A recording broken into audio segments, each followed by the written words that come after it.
Everyone, welcome to maths class. ಇವತ್ತು ನಾವು ತರಗತಿ 5 ವಿಷಯ ಗಣಿತ ಕನ್ನಡ ಮಾಧ್ಯಮ ಪಬ್ಲಿಕ್ ಎಕ್ಸಾಮ್ ಇವಾಗ ರೀಸೆಂಟ್ ಆಗಿ ಆಯ್ತಲ್ಲ 2024ನ ಪ್ರಶ್ನೆ ಪತ್ರಿಕೆಯನ್ನು ಇವತ್ತು ಸಾಲ್ವ್ ಮಾಡೋಣ. ಅಂಕಗಳು 40 ಮಾರ್ಕ್ಸ್ಗೆ. ವಿದ್ಯಾರ್ಥಿಗಳಿಗೆ ಸೂಚನೆಗಳು: ಪ್ರಶ್ನೆಗಳನ್ನು ನಿಧಾನವಾಗಿ ಓದಿ ಅರ್ಥೈಸಿಕೊಳ್ಳಿ. ಪ್ರಶ್ನೆಗಳಿಗೆ ನೀಡಿರುವ ಸೂಚನೆಗಳಂತೆ ಅಂದವಾಗಿ ಸ್ಪಷ್ಟವಾಗಿ ಉತ್ತರ ಬರೆಯಿರಿ. ಕೊಟ್ಟಿರುವ ಚಿತ್ರಗಳು ಪ್ರಮಾಣಕ್ಕೆ ಅನುಸಾರವಾಗಿರುವುದಿಲ್ಲ ಅಂತ ಕೊಟ್ಟಿದ್ದಾರೆ. ಮೊದಲನೇ ಪ್ರಶ್ನೆಯನ್ನ ನೋಡೋಣ. ಈ ಕೆಳಗಿನ 1 ರಿಂದ 12ರವರೆಗಿನ ಪ್ರತಿ ಪ್ರಶ್ನೆಗಳಿಗೆ ಅಥವಾ ಅಪೂರ್ಣ ಹೇಳಿಕೆಗಳಿಗೆ 4 ಪರ್ಯಾಯಗಳನ್ನು ನೀಡಲಾಗಿದೆ. ಅವುಗಳಲ್ಲಿ ಅತ್ಯಂತ ಸೂಕ್ತವಾದದನ್ನು ಆರಿಸಿ ಕ್ರಮಾಕ್ಷರದೊಡನೆ ಬರೆಯಿರಿ. 12 ಮಾರ್ಕ್ಸು ಅಂದ್ರೆ ಒಂದೊಂದು ಕ್ವೆಶ್ಚನ್ಗೆ 1 ಮಾರ್ಕ್ಸ್ ಇರುತ್ತೆ. ಇದು ಮಲ್ಟಿಪಲ್ ಚಾಯ್ಸ್ ಕ್ವೆಶ್ಚನ್. ಅವರೇ 4 ಆಪ್ಷನ್ಸ್ ಅನ್ನು ಕೊಟ್ಟಿರ್ತಾರೆ. ಸರಿಯಾದ ಉತ್ತರವನ್ನು ನೀವು ಆರಿಸಿ ಬರಿಬೇಕಾಗುತ್ತೆ. ಮೊದಲನೇ ಪ್ರಶ್ನೆ: ಒಂದು ನೋಟ್ ಪುಸ್ತಕದ ಬೆಲೆ ₹25 ಆದರೆ ಅಂತಹ 10 ನೋಟ್ ಪುಸ್ತಕಗಳ ಬೆಲೆ, ಒಂದು ಪುಸ್ತಕಕ್ಕೆ 25 ಆದರೆ 10 ಪುಸ್ತಕಗಳಿಗೆ ಎಷ್ಟು? ಇಲ್ಲಿ ಏನ್ ಮಾಡ್ತೀರಾ? 25ನ್ನ 10ರಿಂದ ಗುಣಿಸ್ತೀರಾ. ಅಲ್ಲಿಗೆ ಎಷ್ಟಾಯ್ತು? 250 ಆಯ್ತು. 250 ಎಲ್ಲಿದೆ? ಏನಲ್ಲಿದೆ? ಸೊ ಇಲ್ಲಿ ಹೇಗೆ ನೀವು ಮಾರ್ಕನ್ನ ಮಾಡಬೇಕು. 250, 2500, 50, 35 ಅಂತ ಆಪ್ಷನ್ ಅನ್ನ ಕೊಟ್ಟಿದ್ದಾರೆ. 10ರಿಂದ ಗುಣಿಸ್ಕೊಂಡು ನೀವು 250 ಅಂತ ಮಾರ್ಕ್ ಮಾಡಬೇಕು. ಎರಡನೇ ಪ್ರಶ್ನೆ: ಸಂಖ್ಯೆ 2, 1, 8, 0, 7 4ರಿಂದ ಗುಣಿಸಿದಾಗ ದೊರೆಯುವ ಗುಣಲಬ್ಧದ ಬಿಡಿ ಸ್ಥಾನದಲ್ಲಿ ಬರುವ ಅಂಕಿ. Option A 2, option B 0, option C 8, option D 1 ಅಂತ ಇದೆ. ಈ ಕೊನೆಯ ಸಂಖ್ಯೆಯನ್ನ ಗುಣಿಸಿದಾಗ ಬಿಡಿ ಸ್ಥಾನದಲ್ಲಿ ಬರುವಂತ ಸಂಖ್ಯೆ 7 4 28. ಸೊ ಇದು 10ರ ಸ್ಥಾನದಲ್ಲಿ ಬರುತ್ತೆ. ಬಿಡಿ ಸ್ಥಾನದಲ್ಲಿ ಬರುವಂತ ಸಂಖ್ಯೆ ಯಾವುದು? 8. ಸೊ ಆಪ್ಷನ್ ಸಿ 8 ಅಂತ ನೀವು ಮಾರ್ಕ್ ಮಾಡಬೇಕು. ಮೂರನೇದು: ನೀಡಿರುವ ಹೂಗಳಿಂದ ತಲಾ 4ರಂತೆ ಮಾಡಬಹುದಾದ ಗುಂಪುಗಳ ಸಂಖ್ಯೆ. ಇಲ್ಲಿ ಒಂದಷ್ಟು ಹೂಗಳನ್ನು ಕೊಟ್ಟಿದ್ದಾರೆ. 4 ಗುಂಪುಗಳಾಗಿ ಎಷ್ಟು ಗುಂಪನ್ನ ಮಾಡಬಹುದು ಅಂತ. 1 2 3 4. ಇಲ್ಲಿಗೆ ಒಂದು ಗುಂಪು, 1 2 3 4. ಇಲ್ಲಿಗೆ ಒಂದು ಗುಂಪು, 1 2 3 4. ಸೊ ಎಷ್ಟು ಗುಂಪುಗಳಾಗಿ ಮಾಡಿದೀವಿ? ಆಪ್ಷನ್ ಅಲ್ಲಿ ಏನೇನು ಕೊಟ್ಟಿದ್ದಾರೆ?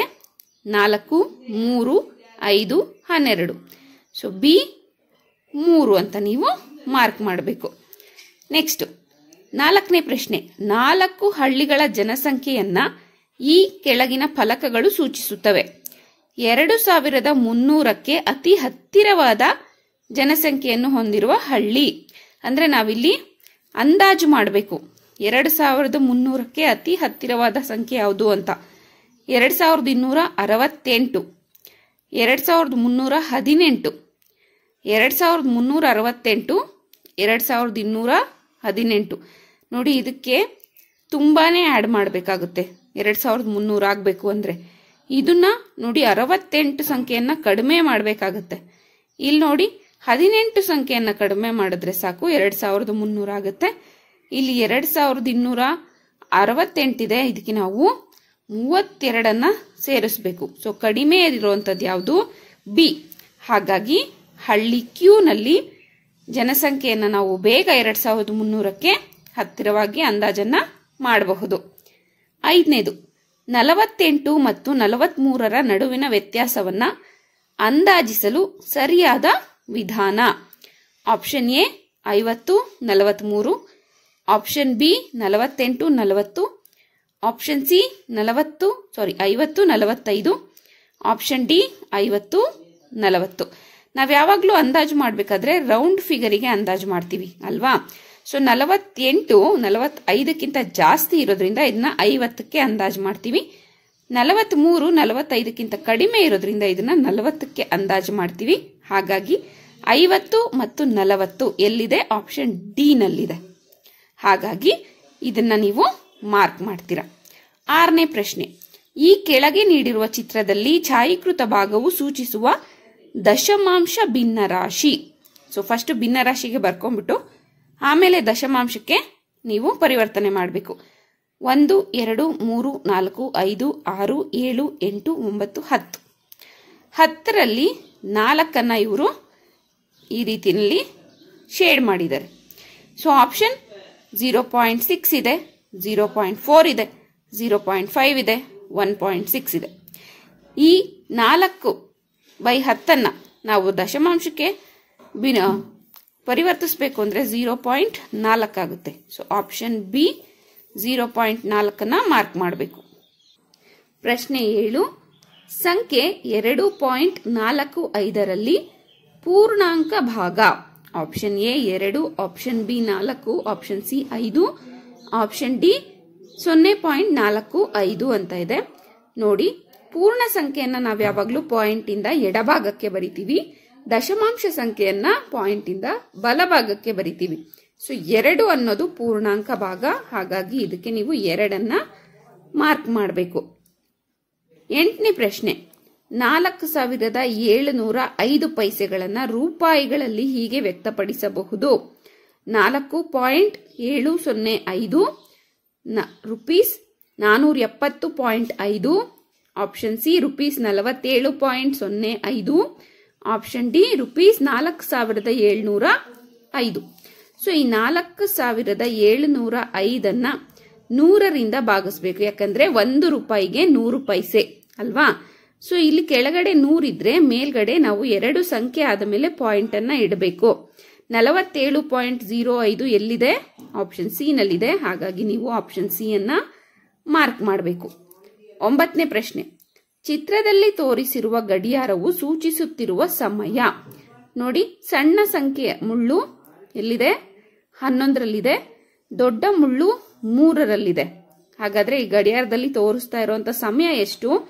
ಆಪ್ಷನ್ ಎ 11 ಗಂಟೆ 3 ನಿಮಿಷ, ಆಪ್ಷನ್ ಬಿ 3 ಗಂಟೆ 11 ನಿಮಿಷ, ಆಪ್ಷನ್ ಸಿ 3 ಗಂಟೆ 55 ನಿಮಿಷ, ಆಪ್ಷನ್ ಡಿ 11 ಗಂಟೆ 15 ನಿಮಿಷ. ನೋಡಿ, ಗಂಟೆ ಅಂದ್ರೆ ಚಿಕ್ಕ ಮುಳ್ಳು ಗಂಟೆಯನ್ನ ಸೂಚಿಸುತ್ತೆ, ದೊಡ್ಡ ಮುಳ್ಳು ನಿಮಿಷವನ್ನ ಸೂಚಿಸುತ್ತೆ. ಸೊ 11 ಗಂಟೆ 15 ನಿಮಿಷ. ಆಪ್ಷನ್ ಡಿಗೆ ನೀವು ಮಾರ್ಕ್ ಅನ್ನ ಮಾಡಬೇಕು. ನೆಕ್ಸ್ಟ್ 10ನೇ ಪ್ರಶ್ನೆ. ಈ ವಿನ್ಯಾಸದಲ್ಲಿ ಮುಂದಿನ ತ್ರಿಭುಜ ಸಂಖ್ಯೆಯಲ್ಲಿ ಇರಬೇಕಾದ ಚುಕ್ಕಿಗಳ ಸಂಖ್ಯೆ 1 1 2 3 1 2 3 4 5 6. ನೋಡಿ, 1ಕ್ಕೆ 2 ಸೇರಿಸಿದರೆ, ಇಲ್ಲಿ ಮತ್ತೆ 3ಕ್ಕೆ 3 ಸೇರಿಸಿದರೆ, ಇಲ್ಲಿ ಮುಂದಿನ ಪ್ರಶ್ನೆಗೆ ನಾವು ಏನು ಸೇರಿಸಬೇಕು? 4 ಸೇರಿಸಬೇಕು. 6 + 4 10 ಆಗುತ್ತೆ. So option A 15, option B 9, option C 10, option D 11 ಇದ್ರೆ ನೀವು ಆಪ್ಷನ್ ಸಿ 10ಕ್ಕೆ ಮಾರ್ಕ್ ಅನ್ನ ಮಾಡಬೇಕಾಗುತ್ತೆ. 11ನೇ ಪ್ರಶ್ನೆ. ಭಾಜಕ 4, ಭಾಗಲಬ್ಧ 5 ಮತ್ತು ಶೇಷ 3 ಆದಾಗ ಭಾಜ್ಯವು, ನೋಡಿ ಭಾಜಕ 4 ಆಯ್ತಾ, ಭಾಗಲಬ್ಧ 5, ಶೇಷ 3. ಇವಾಗ ಏನ್ ಮಾಡಬೇಕು? 4ರಿಂದ 5 ಗುಣಿಸಬೇಕು. 5 4 20, 20ಕ್ಕೆ 3 ಕೂಡಬೇಕು. 23 23 ಎಲ್ಲಿದೆ? Option A 23, option B 20, option C 32, option D 17. So option A 23ಕ್ಕೆ ನೀವು ಮಾರ್ಕ್ ಅನ್ನ ಮಾಡಬೇಕು. 12ನೇ ಪ್ರಶ್ನೆ. ಕೊಟ್ಟಿರುವ ಚಿತ್ರದಲ್ಲಿ ಸೂಚಿಸಿರುವಂತೆ ಕಾಲು ಸುತ್ತನ್ನ ತಿರುಗಿಸಿದಾಗ ದೊರಕುವ ಚಿತ್ರ. ಇಲ್ಲಿರುವಂತದನ್ನ ಕಾಲು ಸುತ್ತನ್ನ ಸುತ್ತಿಸ್ಬೇಕು. ಅಂದ್ರೆ ಪ್ಲಸ್ ಅನ್ನೋದು ಎಡಗಡಿಕೆ ಬರುತ್ತೆ, ಡಿವೈಡೆಡ್ ಬೈ ಮೇಲ್ಗಡೆ ಬರುತ್ತೆ, ಇಂಟು ಕೆಳಗಡೆ ಬರುತ್ತೆ, ಮೈನಸ್ ಈ ಕಡೆ ಬರುತ್ತೆ. ಯಾವ್ದ್ರಲ್ಲಿದೆ ನೋಡಿ? ಆಪ್ಷನ್ ಎ ನಲ್ಲಿದೆ. ಪ್ಲಸ್ ಎಡಗಡೆ, ಡಿವೈಡೆಡ್ ಬೈ ಮೇಲ್ಗಡೆ ಹೋಗುತ್ತೆ, ಇಂಟು ಕೆಳಗಡೆ ಬರುತ್ತೆ, ಮೈನಸ್ ಬಲಭಾಗಕ್ಕೆ ಬರುತ್ತೆ. ಸೊ ಆಪ್ಷನ್ ಎಗೆ ನೀವು ಮಾರ್ಕ್ ಅನ್ನ ಮಾಡ್ತೀರಾ. ಇದಿಷ್ಟು ಮಲ್ಟಿಪಲ್ ಚಾಯ್ಸ್ ಕ್ವೆಶ್ಚನ್. ನೆಕ್ಸ್ಟ್ ಏನಿದೆ? ಈ ಕೆಳಗಿನ ಪ್ರಶ್ನೆಗಳಿಗೆ ಉತ್ತರಿಸಿ ಅಂತ ಇದೆ. ಮೊದಲನೇ ಪ್ರಶ್ನೆ. ಒಬ್ಬ ರೈತನು 23 ಕ್ವಿಂಟಾಲ್ ಗೋಧಿಯನ್ನ ಬೆಳೆಯುತ್ತಾನೆ. ಅವನು ಪ್ರತಿ ಕ್ವಿಂಟಾಲ್ ಗೋಧಿಯನ್ನ 1935 ಗಳಿಗೆ ಮಾರುತ್ತಾನೆ. ಅವನಿಗೆ ಗೋಧಿಯನ್ನು ಮಾರುವುದರಿಂದ ದೊರೆಯುವ ಒಟ್ಟು ಹಣ ಎಷ್ಟು ಅಂತ ಕೇಳಿದರೆ, ಉತ್ತರ ರೈತ ಬೆಳೆದ ಒಟ್ಟು ಗೋಧಿ ರೈತ ಎಷ್ಟು ಕೆಜಿ ಗೋಧಿಯನ್ನ ಬೆಳೆದಿದ್ದ? 23 ಕ್ವಿಂಟಾಲ್ ಗೋಧಿಯನ್ನ ಬೆಳೆದಿದ್ದಾನೆ. ಹೌದಾ? ಪ್ರತಿ ಕ್ವಿಂಟಾಲಿನ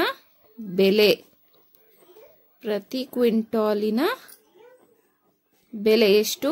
1 ಕ್ವಿಂಟಾಲಿಗೆ 1935 ರೂಪಾಯಿ.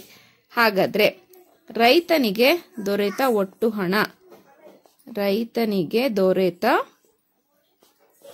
ಒಟ್ಟು ಹಣ ಎಷ್ಟು? 1 ಕ್ವಿಂಟಾಲಿಗೆ 1935 ಅಂದ್ರೆ 23 ಕ್ವಿಂಟಾಲಿಗೆ ಎಷ್ಟು ಅಂದ್ರೆ 1935 23ರಿಂದ ನಾವು ಗುಣಿಸಬೇಕಾಗುತ್ತೆ. 3 5 15ಕ್ಕೆ 5 ದಶಕ 1 2 3 6 6 1 3 3 9 9 1 10 10ಕ್ಕೆ 0 ದಶಕ 1 9 3 27 1 28ಕ್ಕೆ 8 ದಶಕ 2 3 1 3 2 5 ಪ್ಲಸ್ 2 5 10ಕ್ಕೆ 0 ದಶಕ 1 2 3 6 1 7 2 9 18 18ಕ್ಕೆ 8 ದಶಕ 1 2 1 2 1 3. ಈಗ ಇದನ್ನ ಕೂಡಬೇಕು. 5 0ಗೆ 0 ಸೇರಿಸಿದ್ರೆ 0 8 7 15ಕ್ಕೆ 5 ದಶಕ 1 8 1 9 9 5 14ಕ್ಕೆ 4 ದಶಕ 1 3 1 4. ಸೊ ರೈತನಿಗೆ ದೊರೆತ ಒಟ್ಟು ಹಣ 44,505 ರೂಪಾಯಿಗಳು. 14ನೇ ಪ್ರಶ್ನೆ ಏನ್ ಕೇಳಿದರೆ 56,083 11ರಿಂದ ಭಾಗಿಸಿ. ಇದನ್ನ 11ರಿಂದ ಭಾಗಿಸೋಣ. 56 ಇರೋದ್ರಿಂದ 11 5 55 6ರಲ್ಲಿ 5 ಹೋದ್ರೆ 1 5ರಲ್ಲಿ 5 ಹೋದ್ರೆ 0 0 ಕೆಳಗಡೆ ಬರುತ್ತೆ. 10 11ಕ್ಕಿಂತ ಚಿಕ್ಕದಾಗಿರೋದ್ರಿಂದ ಇಲ್ಲಿ 0 ಹಾಕೊಂಡು 8ಅನ್ನ ನಾವು ಕೆಳಗಡೆ ಇಳಿಸ್ಕೊಳ್ತೀವಿ. 11 9 99. ಇಲ್ಲಿ 18ರಲ್ಲಿ 9 ಹೋದ್ರೆ 9. ಇಲ್ಲಿಗ 10ರಲ್ಲಿ 9 ಇದೆ, ಯಾಕಂದ್ರೆ 1 ನಾವು ದಶಕ ತಗೊಂಡಿದ್ವಿ. 9ರಲ್ಲಿ 9 ಹೋದ್ರೆ 0. ಈ 3ಅನ್ನ ಈಗ ಕೆಳಗಡೆ ಇಳಿಸ್ಕೊಳ್ತೀವಿ. 93 ಆಯ್ತು. 11 8 88. ಈಗ 1 ದಶಕ ತಗೊಳ್ಬೇಕು. 13ರಲ್ಲಿ 8 ಹೋದ್ರೆ 5. 8 ಉಳಿದಿರುತ್ತೆ. 8ರಲ್ಲಿ 8 ಹೋದ್ರೆ 0. ಈ 5 ಶೇಷ 5098 ಉತ್ತರ. 15ನೇ ಪ್ರಶ್ನೆ. ಒಂದು ಸಿದ್ಧ ಉಡುಪು ತಯಾರಿಕಾ ಕಂಪನಿಯು 26,873 ಶರ್ಟ್ಗಳನ್ನು ಮತ್ತು 14,853 ಪ್ಯಾಂಟ್ಗಳನ್ನು 1 ತಿಂಗಳಲ್ಲಿ ತಯಾರು ಮಾಡುತ್ತದೆ. ತಯಾರಿಸಿದ ಒಟ್ಟು ಉಡುಪುಗಳ ಸಂಖ್ಯೆಯನ್ನು 10,000 ಸ್ಥಾನದ ಸಮೀಪಕ್ಕೆ ಅಂದಾಜು ಮಾಡಿ ಅಂತ ಕೇಳಿದರೆ.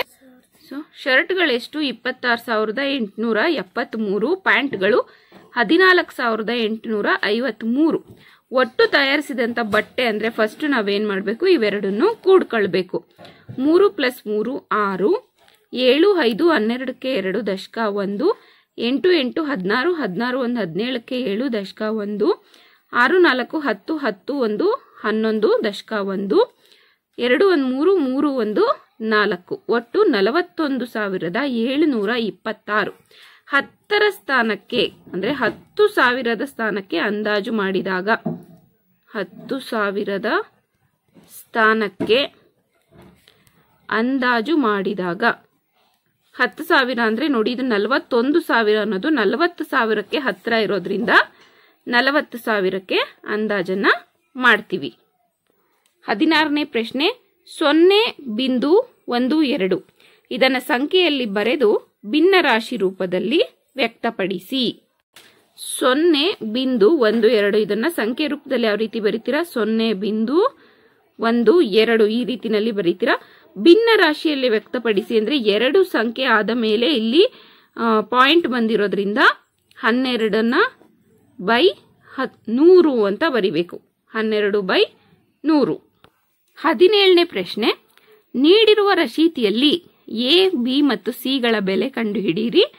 ಗ್ರಾಹಕನು ವರ್ತಕನಿಗೆ ನೀಡಬೇಕಾದ ಒಟ್ಟು ಹಣ ಎಷ್ಟು ತಿಳಿಸಿ ಅಂತ ಇದೆ. ಅಂಗಡಿಯಲ್ಲಿ ಕೊಟ್ಟಿರುವಂತಹ ಬಿಲ್ಲು ಇದು. ಪುಸ್ತಕದ ಅಂಗಡಿ ಬೆಂಗಳೂರು. ಗ್ರಾಹಕರ ಹೆಸರು XYZ. ದಿನಾಂಕ ಕೊಟ್ಟಿದ್ದಾರೆ.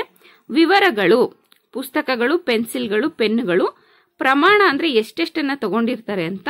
ದರ ಅಂದ್ರೆ ಒಂದಕ್ಕೆ ಎಷ್ಟು ಅನ್ನೋದು ಮೊತ್ತ. ಓಕೆನಾ. ಪುಸ್ತಕಗಳು 4, ಒಂದಕ್ಕೆ 20 ರೂಪಾಯಿ ಆದ್ರೆ ಎ ತಗೊಂಡಿರುವಂತದ್ದು ಎಷ್ಟು? 2 4 8, ಸೊ 80 ರೂಪಾಯಿ.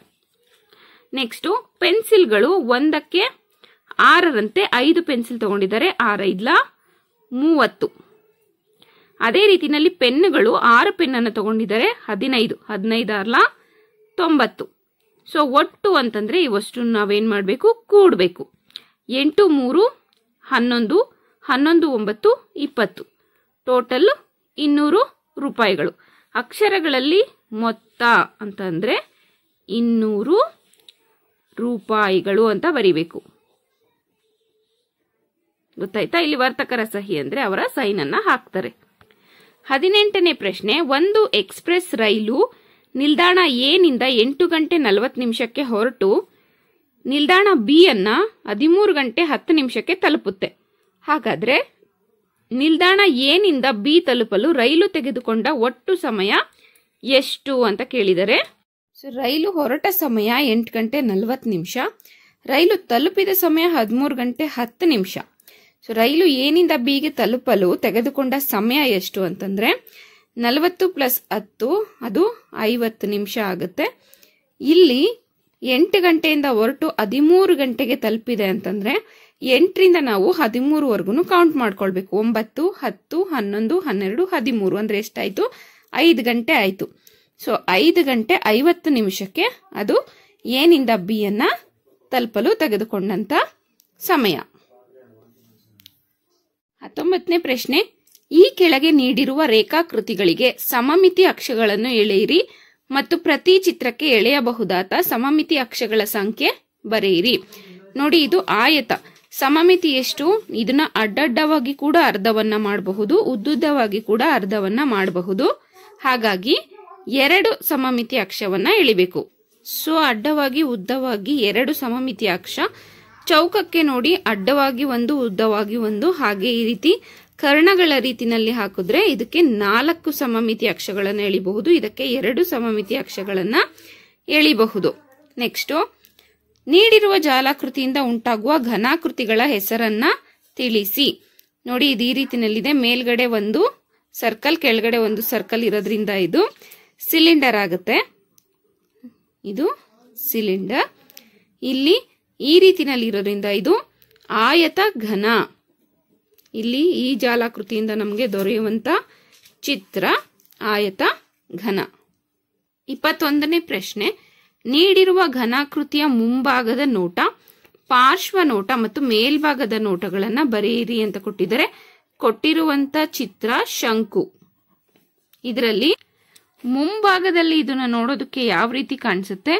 ಇದು ತ್ರಿಕೋನಾಕಾರದಲ್ಲಿ ಕಾಣಿಸುತ್ತೆ. ಹಾಗೆ ಪಾರ್ಶ್ವ ನೋಟದಲ್ಲೂ ಕೂಡ ಇದು ತ್ರಿಭುಜಾಕೃತಿಯಲ್ಲಿ ಕಾಣಿಸುತ್ತೆ. ಮೇಲ್ಭಾಗದಿಂದ ಅಂದ್ರೆ ಇದನ್ನ ನಾವು ವೃತ್ತಾಕೃತಿಯಲ್ಲಿ ನೋಡ್ತೀವಿ. ಓಕೆನಾ. 22ನೇ ಪ್ರಶ್ನೆ. ಕೊಟ್ಟಿರುವ ಗುಣಾಕಾರದ ಪಟ್ಟಿಯನ್ನ ಗಮನಿಸಿ. 4 ಒಂದು ಟೇಬಲ್ ಕೊಟ್ಟಿದ್ದಾರೆ. ಇದರಲ್ಲಿ ಮೇಲಿನ ಪಟ್ಟಿಯಿಂದ ಈ ಮುಂದಿನ ಸಂಖ್ಯೆಗಳನ್ನ ಆರಿಸಿ ಮತ್ತು ಅವುಗಳನ್ನ ಪಟ್ಟಿ ಮಾಡಿ ಅಂತಿದೆ.